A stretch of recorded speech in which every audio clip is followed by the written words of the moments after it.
When it comes to falling in love, do you lose yourself in love? You probably do because society has trained us that's how love is supposed to be. I want you to consider something. What if that's actually a detriment to your relationship? Have you heard of the idea, I'm going to find my better half, or she or he is my better half, or I'm going to find my other half? I'd like to explain to you why that's absolutely critical that you recognize this is not good for your relationships. And I'm going to offer you a new way to approach relationships so that they can be productive and wonderful and efficient and good and loving and sexy and fun. Today, I want to talk about why people lose their identity in relationships, why it feels intoxicating at first, but disastrous as a result. And I'll talk about how the teachings in this book, OLNE, can actually protect you from something called self-erasure. This is going to be a deep dive. It's going to be deep psychology because it's going to talk about, it's not just relationships, it's about your identity and about the unconscious survival patterns that you bring into your relationships. So here's a psychological breakdown of why we lose ourselves or our identities in relationships. Reason number one is connection trauma or attachment trauma. Connection, attachment, interchangeable. I want you to recognize and appreciate that a lot of us have anxious, avoidant, or disorganized attachment styles because of invalidation from childhood. I want you to also appreciate that our parents, when we were in our upbringing, were themselves also young. And so their knowledge about child rearing or connection trauma or attachment styles are minimal to none at all. Plus the stresses of raising a family in a nuclear family in which we humans did not evolve can be completely stressful. Plus the culture, especially the Western culture, of reward and punishment can be completely detrimental to an upbringing psychology, which is where we developed this attachment style. When we were young and we were building out our identity, primarily from 0 to 4 years old, we equate connection to survival. And so because we have very little to zero to very little control about our world, we look to our caretakers to be able to survive. Hence, we develop these survival mechanisms in our brains. We had no choice but to surrender our identity for the idea of belonging. I'll give you some examples. Someone who develops a narcissistic personality disorder, NPD, has a dead mother. This is a figurative speaking. The mother figure is non-existent, whether or not the mother actually existed, but their connection was either very, very insufficient or non-existent at all. This person develops a narcissistic personality disorder where they create a grandiose, perfect self that's separate from their identity, their personal identity. They create a different identity in which filters their reality. Their perception of reality is filtered through this fake or false self. Someone with borderline personality disorder, another example, is someone who creates also a false self because in their upbringing, their source of love, primarily their mother, were also their source of fear and punishment. And so they had to create this false self also, but they retained their true self. So now, as adults, they have conflicting psychologies from their true self and their false, either their true self and their false self are always in conflict. So in essence, what I'm trying to say is that we all have a different variation of how identity or the concept of identity manifests in our lives and how that portrays in our relationships and our attachment styles and how we perceive love. The other reason why we lose ourselves is societal conditioning. And here's some examples of that. Have you ever heard the ideas of find your other half, or he or she is my better half, or my other half?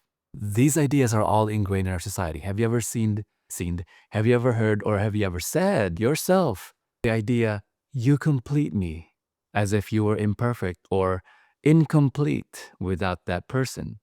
I'll go over why that's dangerous. Or have you ever heard, real love requires sacrifice, or real love is sacrifice? I want you to think about the themes that are going on here. These are themes of personal abandonment, each and every one. There are also other themes that are built into how we love in our society, or the idea of love. In the book, Owelani talks about love and the idea of love, the concept of love, and the love itself. It's non-existent, but love is an idea, a concept only, which is represented differently with different people.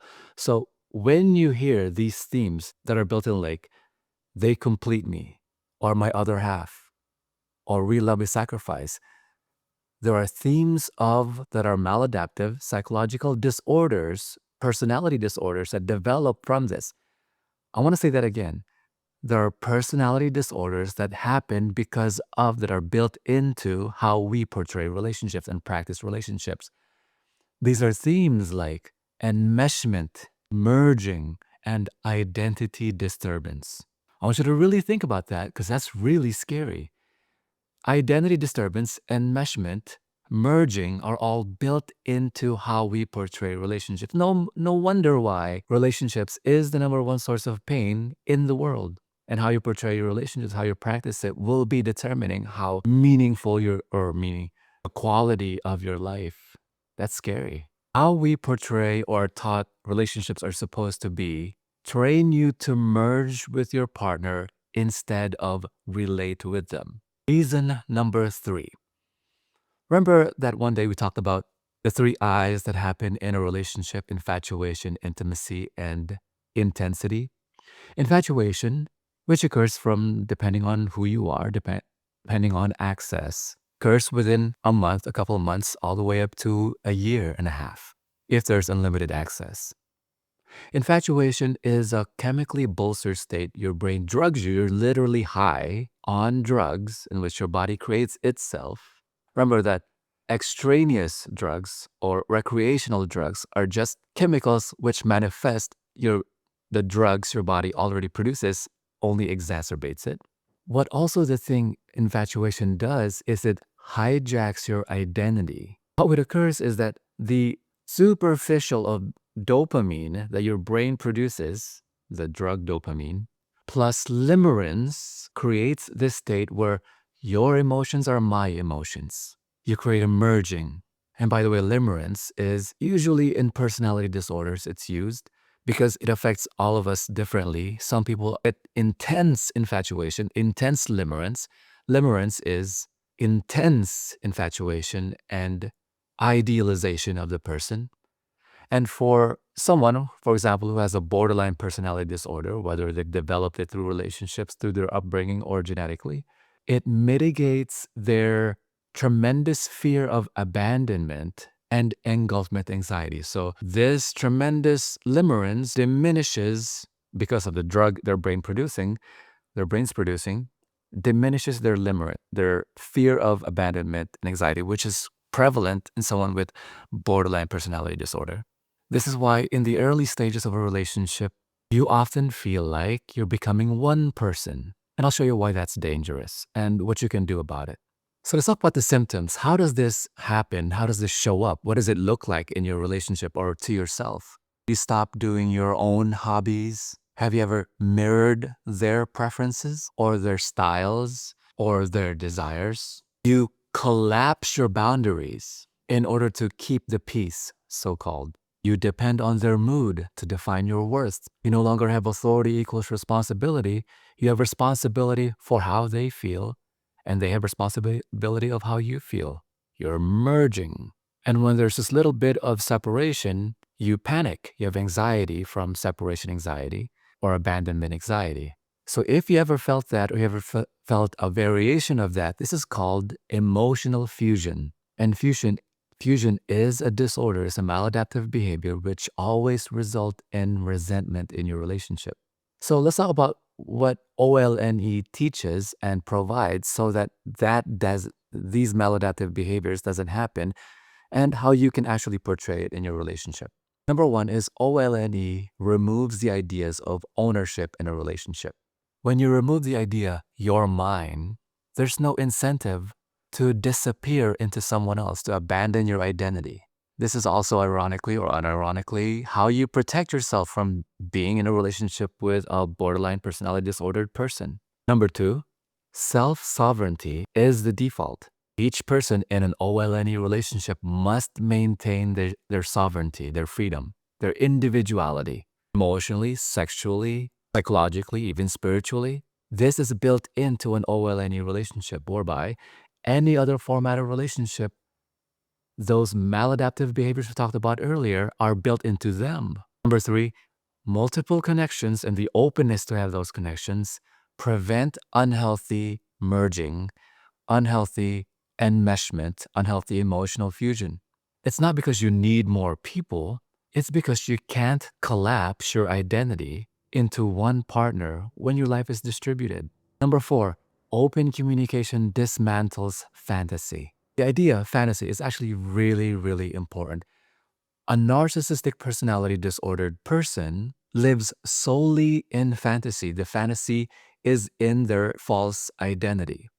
And they filter reality into their fantasy. And when they imbue and they connect that fantasy with someone whom they're romantically involved, and it becomes something called shared fantasy. And because a narcissistic personality disordered person has something called dimorphic thinking, they're always right and you're always wrong.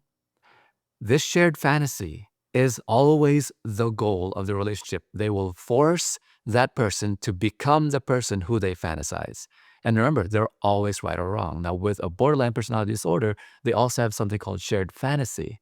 But what the difference with a borderline is they submit to the person who they become. They turn into a narcissist in a relationship because they outsource their control to that person, which inevitably creates a detrimental loop because they also have fear of abandonment, anxiety. And the shared fantasy is so detrimental because it diminishes something called reality checking, their connection to reality. Open communication in an OLNE relationship diminishes that fantasy and keeps people in check in reality. Number five, the idea of radical acceptance in an OLNE relationship creates nervous system safety. When you're not performing for the approval, when you're not pretending to be the person that you imagine your partner wants you to be, which is what everybody does, which is why relationships take work, they say, yourself, when you're not pretending to be or you're performing, you can finally breathe and be yourself. So now that you've learned the reasons how OLNE facilitates this, what can you do now so that you don't self-merge and you can have a loving relationship, actually relating to the person rather than fusion? Here's some practices that you should do. Step one, daily checks. Ask yourself daily, what do I want right now, independent of my partner? And by the way, in the book, OLNE, it talks about enlightened self-interest, in that when you're self-interested, it's actually better for your relationship. It's not detrimental or unenlightenedly selfish, because ultimately, what's good for you is good for them also, especially when non-conditional love is involved. Step number two, I want you to reclaim your rituals. You need to have solo hobbies, solo sources of pleasure, and solo rest and rejuvenation and recuperation. You have to learn the ability to be comfortable being by yourself and actually require it and actually set boundaries for it so you can recharge and really connect when you are with your partner. Step three, practice micro boundaries. These are not dramatic ultimatums, just small expressions of your individuality.